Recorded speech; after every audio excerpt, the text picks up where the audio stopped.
ሰላም ቤተሰብ እንዴት ናችሁ? የሄሉና የናቲ አድናቂዎች ወዳጆች ይህን ቤት በቅንነት ሰብስክራይብ እያደረጋችሁ እንድትቀላቀሉ በአክብሮት ጋብዛለሁ። አዳዲስ ቪዲዮዎችን ወደ እናንተ እያያዝኩላችሁ እመጣለሁ። ሰሞኑን እንግዲህ ያሉበት ሁኔታ እጅግ በጣም ደስ የሚልና እጅግ በጣም ጥሩ የሆነ ጊዜ እያሳለፉ ነው ያሉት። ወደ ድሯቸው ተመልሰው በሚያስቀና ሁኔታ በቃ ምርጥ በሚባል ሁኔታ ደስተኛ ሆነው እያሳለፉ ነው ያሉት። እሷም እሱ ከመጣ በኋላ እጅግ በጣም ደስተኛ ናት። እና ውድ ቤተሰቦቼ ዛሬ ምን ተከሰተ መሰላችሁ? ታስታውሱ ከሆነ ምናልባት የድሮ ቤተሰቦቻቸው በእርግጠኝነት ታስታውሳላችሁ ብዬ አስባለሁ። ከዚህ በፊት ለጥምቀት የባህል ልብስ ለብሰው የተነሱት ፎቶ ነበረ። አንድ እህታቸው ወይም ደግሞ አንድ ጓደኛቸው ያን ፎቶ አሳጥባ ሰጥታቸው ለረዥም ጊዜ ናቲ ቤት ነበር ያ ፎቶ ማለት ነው። እና በጣም የሚወዱት ፎቶ ነው። ሲጀመር እንትን ተስሎ መሰለኝ ፎቶውን ስላ መሰለኝ ልጅቷ የሰጠቻቸው እና በጣም የሚያምር ፎቶ ነው። በጣም ነበር የሚወዱት ያን ነገር። እንግዲህ ከ2 ዓመት በኋላ ናቲ ያን ፎቶ ይዞ መጥቶ ሄሉን ሰርፕራይዝ አድርጓታል ማለት ነው። በምታየው ሰዓት ፎቶውን በጣም ስሜታዊ ነበር የሆነችው። እንዳያቸዋት በቃ በራ ወደ ሌላ ቦታ ነው የሄደችው። በጣም ነው ያለቀሰችው። በቃ አለ አይደለ ይሄ ውስጣችሁ ያለ ነገር ፍንቅል ብሎ ነው የወጣው፣ ውስጧ ያለው ነገር ስሜቷ ማለት ነው። እና በጣም ነው የተረበሸችው ያለቀሰችው። እሱም እንደዛው ተደናገጠ።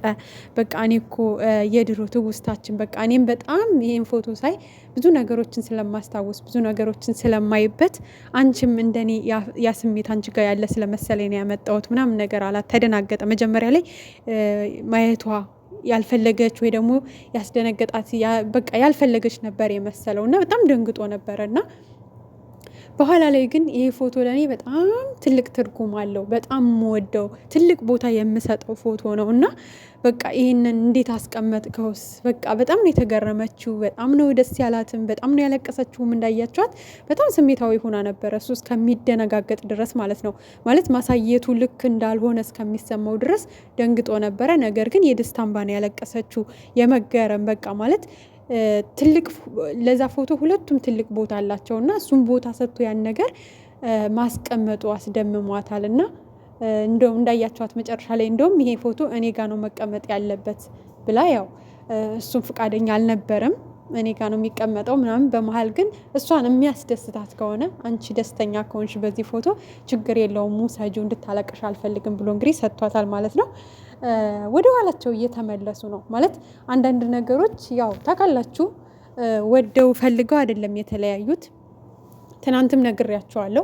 ናቲ እንደምታውቁት በጣም ትዕግስተኛ ልጅ ነው። በጣም አዳማጭ ልጅ ነው። በጣም ሲበዛ ትዕግስተኛ ሲበዛ በቃ በጣም ምን ልበላችሁ፣ የምታውቁ ከመጀመሪያው የምታውቋቸው ታውቋቸዋላችሁ። እና ሄሉዬ ጥሩ ልጅ ናት። በዛው ልክ ደግሞ ችኩል ናት። እና 2 ዓመት እኮ ምንም ማለት አይደለም። ምንም ማለት ነው። ምንም ስንት ዓመት ተጠባብቀው ወይ ደግሞ ልጅ ወልደው ራሱ ግማሹ የሆነ ሀገር ግማሹ የሆነ ሀገር የሚኖሩ እኮ አሉ።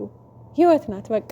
ህይወት ስለሆነች የምታሽከረክረው ከዓለም ዓለም ለምትወዱት ሰው ደግሞ አይደለም 2 ዓመት መጠበቅ፣ ከዛም በላይ ብትጠብቁ ምንም ማለት አይደለም። ግን የእሷ ችኩል ናት። ገብቷቸዋል። በመሀል እሱ የሆነ ችግር ተፈጠረ፣ ጠፋ። ሲጠፋ በቃ ሌላ ነገር ውስጥ ገባች እሷ ማለት ነው። እና በእርግጥ ለእሷም ቀን በቀን የምታወራው ሰው ለወራቶች ሲጠፋባት ያው ከባድ ነው። ግን ደግሞ የሆነ ምን ሆኖ ይሆን በደነው ባይሆን ነው የሆነ ነገር ገጥሞት ቢሆን ነው እንጂ የጠፋው በእኔ ጨክኖ አይጠፋም ነበረ ብላ መታገስ ነበረባት።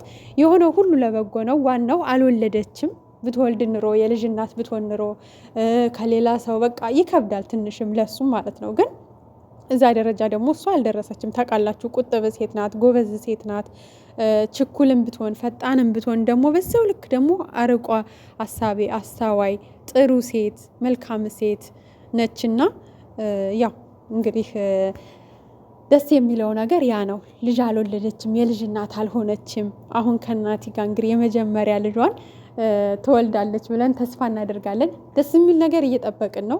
ደስ የሚል ነገር ሁለታቸው ጋር አለ። አሁን ናቲም ደፍሮ መጠየቅ ከኔ ጋር መቀጠል ትፈልጊያለሽ ወይ ብሎ የመጠየቅ ፈራ ይመስለኛል።